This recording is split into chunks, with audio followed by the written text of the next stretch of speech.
Hello guys and welcome to Yosemite National Park in California. I am here for a few days just doing some hiking. This is actually a really cool place for me to do a video because my first ever travel video on my channel was done at Yosemite as well.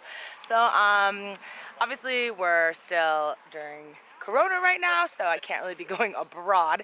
So I'm just traveling nationally to some places. I've been to Yosemite before, but I'm here for a little longer this time, so really getting to see a lot more. Yesterday we did this really difficult and awesome hike that I've done before. So today I'm going to take you guys along with me and show you all of sort of like the famous places that are all along the valley floor. Also, if you ever come here and have one day, this is the itinerary I would recommend for one day. I'm also going to be writing a blog post. I'll have it linked in the comments below that will have my recommended itineraries for a one-day trip, 2-day, 3-day, and 4-day to Yosemite. Here we go.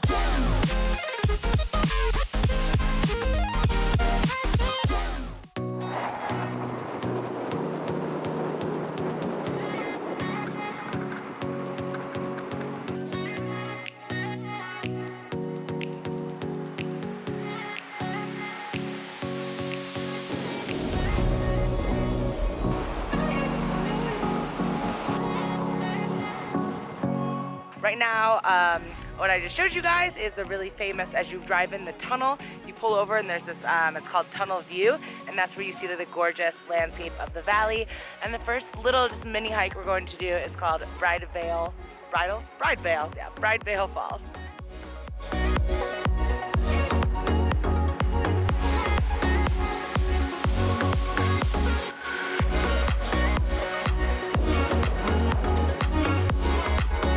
So that was just the Bridalveil Falls. They actually had the path that went all the way up to the base of the falls closed off for restoration. Luckily, as you can see, we still had a really cool view from the back. That was supposed to be a short hike anyway, so I'm not too worried about it. Now we are heading off to the Cook's Meadow Loop, which is just kind of a flat walk along the valley floor.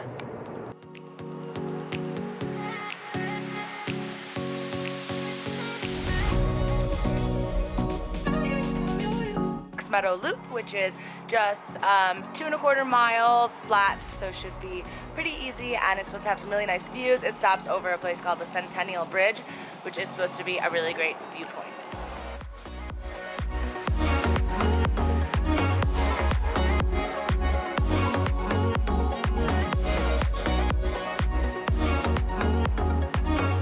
We're about halfway through the Cook's Meadow walk, and this is the view from the Centennial Bridge, which has, obviously you can see like Half Dome in the distance, really cool, and then the other side has a really cool view as well.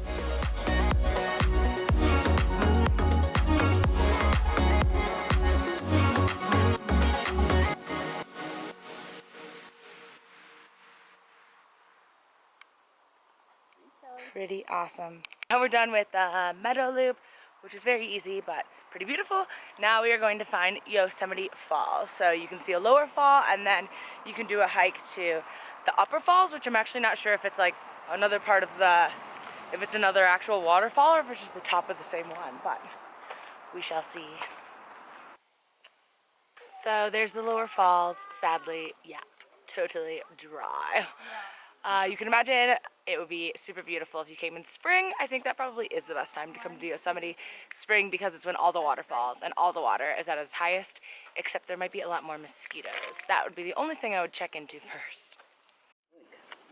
So we really wanted to go to the top of Yosemite Falls because that's actually where my brother proposed to his wife, but it's really hot, and we did a really crazy huge hike yesterday, the Nevada Falls, and there's no water, so it just seemed like, I don't know, kind of sad.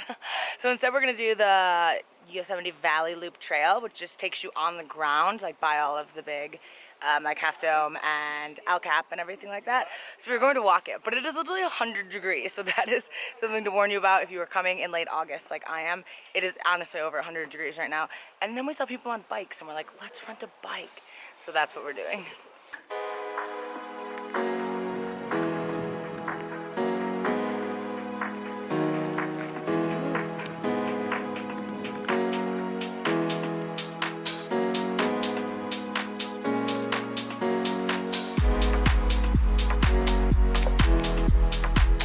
Halfway through the bike ride, and do I look crazy, sweaty probably. It's not even that hard, it's not that long, it's like 8.5 miles, but it's just hot. It's really hot. My mom has wandered to find a stream to try to like take a little swim or something. But I definitely recommend doing the bike ride because you get to go along around the outside and just kind of look through the forest and just really see all the granite boulders a lot more up close, which is really cool.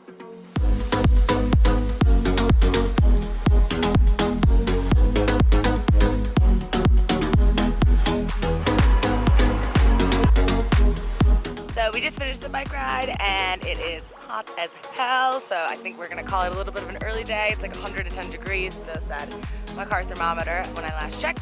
But right now we just want to see El Capitan up close and personal because our favorite documentary as of late is called Free Solo. It's this guy Alex who basically free climbs without ropes or any kind of safety harness El Capitan. Free climbing means you use nothing. He uses absolutely no equipment, just his body, and he climbs the sheer rock face of this. So we wanted to see it up close and personal. Go check it out, Free Solo, if you haven't, and then look what this dude climbs. Yeah, it's crazy. We're gonna walk in and see if we can get a little closer to kind of see where the guy actually starts. Update, we cannot get all the way in.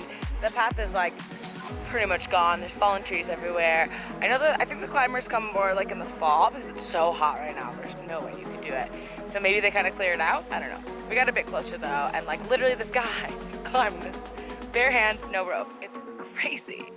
I was gonna do the video just of today, but we're gonna see some cooler overlooks tomorrow that I just think you should see too. So I'll see you guys in the morning. Good morning! So this morning we're going to go visit the Mariposa Grove, which is a forest with a bunch of giant sequoia trees. We just do a little hike and then are among a bunch of really big ones. So it should be a very nice little morning stop.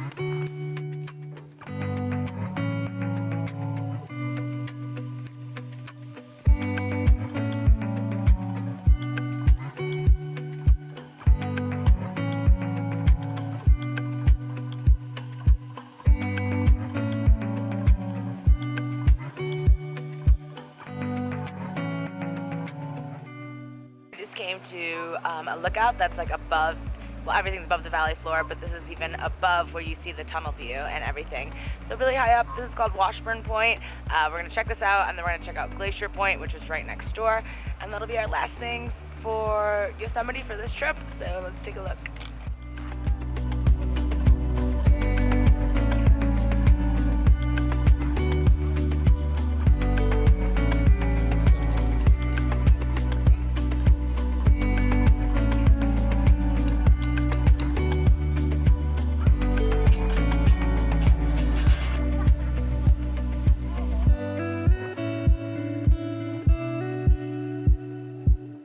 That is a wrap on Yosemite. Thanks for coming along, guys. Like I said earlier, I'm going to have my best recommendations for coming here and itineraries all in a blog post I'm going to write, which will be in the comments below. If you enjoyed this video, please hit that like button and subscribe to my channel for more travel videos. See you later.